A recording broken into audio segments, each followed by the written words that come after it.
As I said, yung dapat i-include si pastor.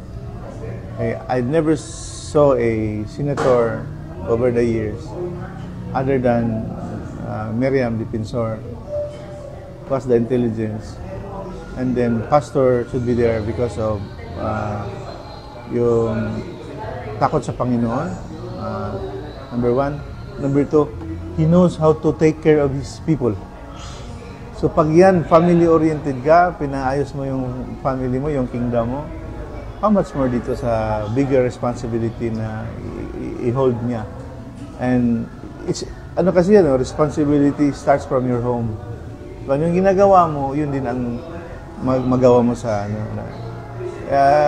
Normally itong Senado, supposedly Senate should be respectable. Dapat brilliant, may pinag-aralan. Kasi you're a senator.